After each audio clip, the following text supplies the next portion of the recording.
하나님의 말씀입니다. 창세기 33장 1절로 11절 말씀입니다.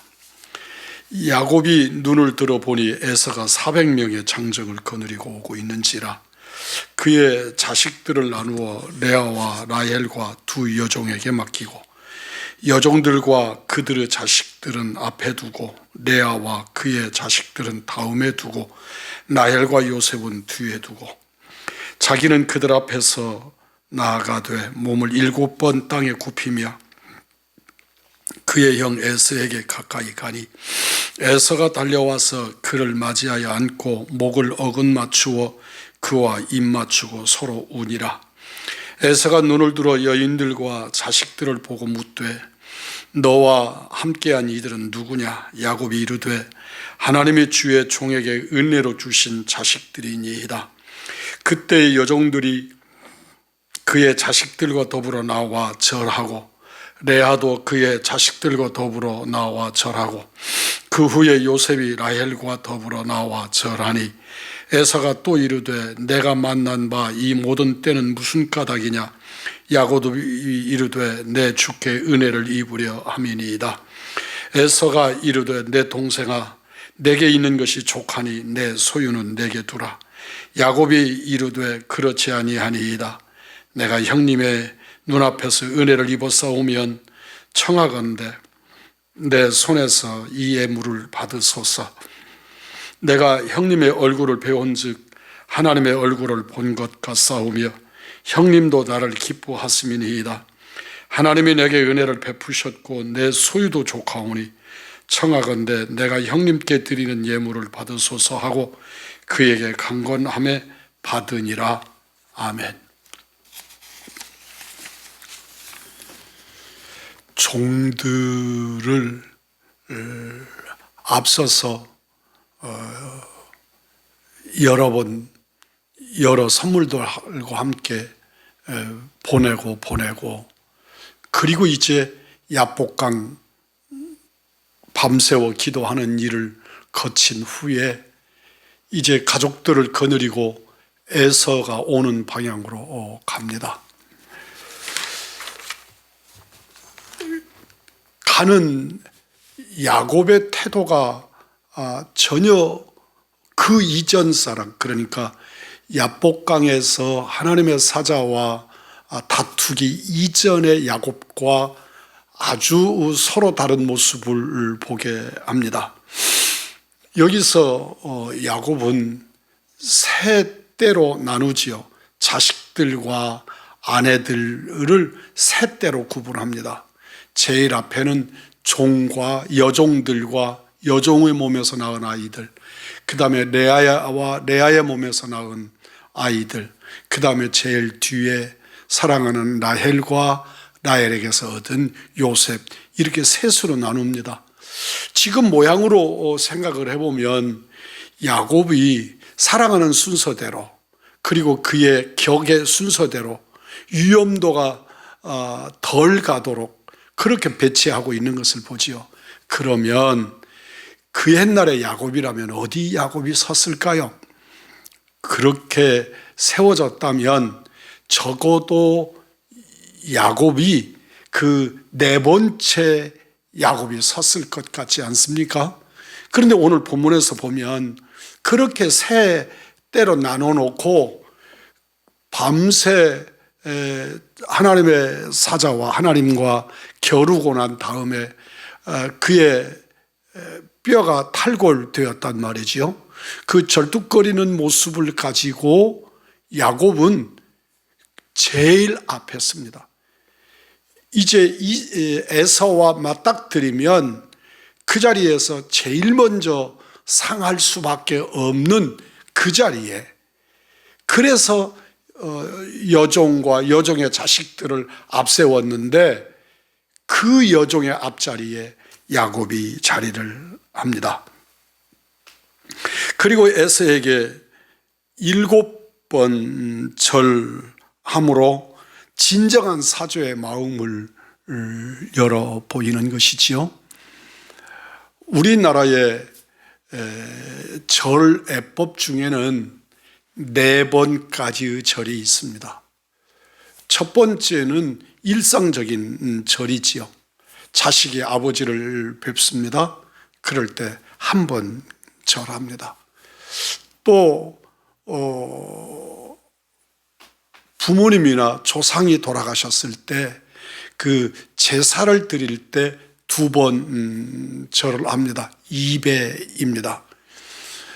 그리고 임금님 앞에 섰을 때 4번의 절을 합니다. 국궁사배라고 해서 4번의 절을 합니다.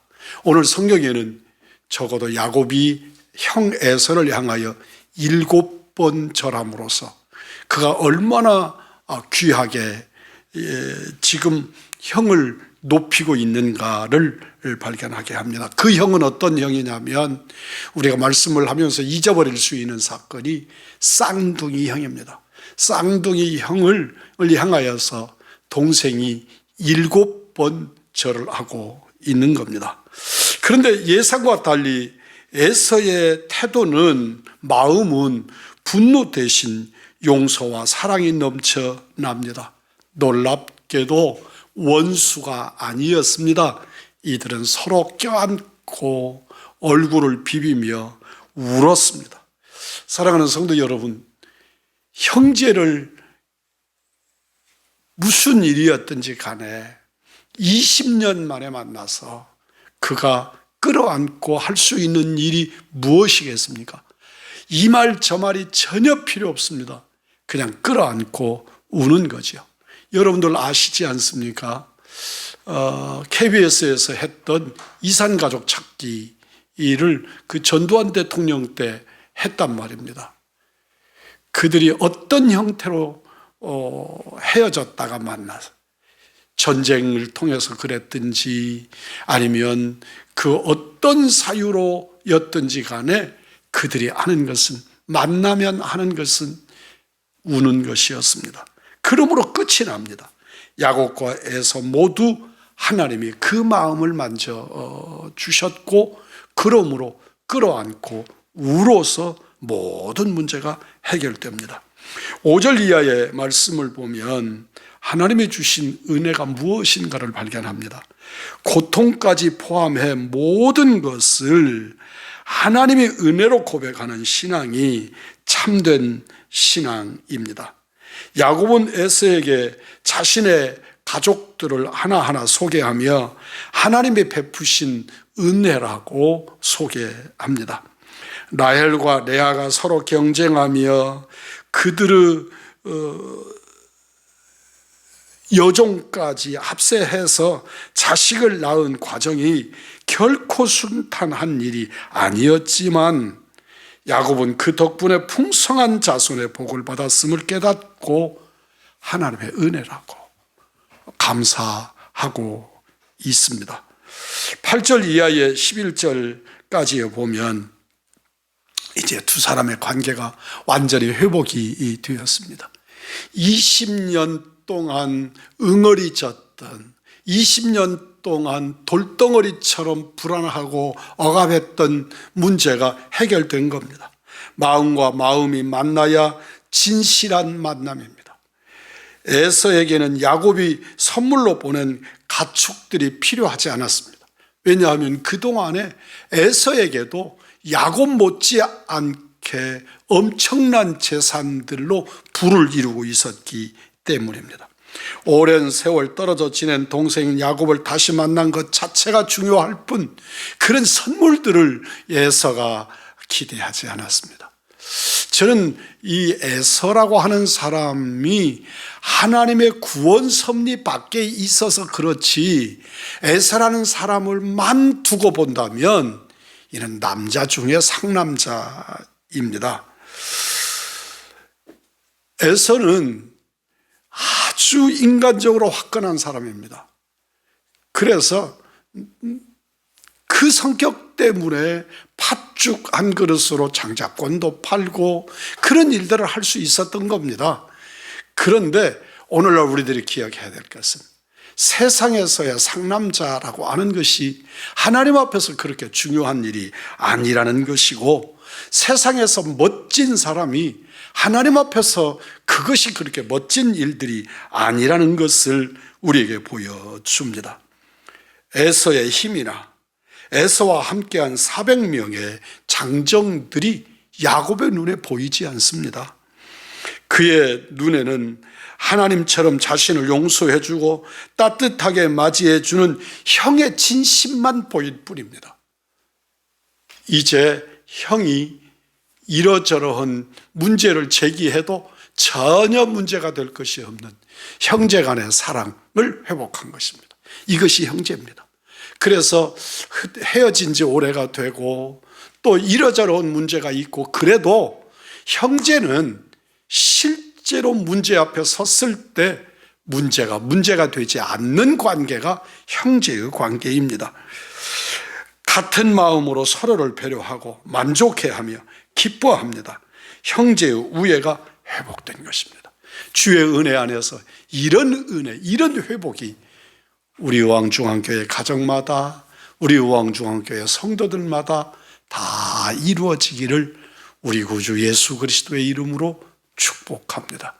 존귀하신 거룩하신 아버지, 나를 아프게 한 가시 같은 사람들이 혹 있을지라도 내 안에 자아가 완전히 죽고 우리 주님만 사셔서 주님의 성품이 내 안에 나타나도록 허락하신 은혜의 도구임을 깨닫게 하시고, 아버지 하나님, 주님이 내 안에 계셔서 주인 되심으로 용서와 화해와 사랑의 회복이 일어나도록 복 주시옵소서. 그 어떤 사람이라도 용서할 힘을 주시고 우리들 마음에 기쁨으로 회복시켜 주옵소서. 우리 구주 예수 그리스도의 이름 받들어 기도 올리옵나이다. 아멘.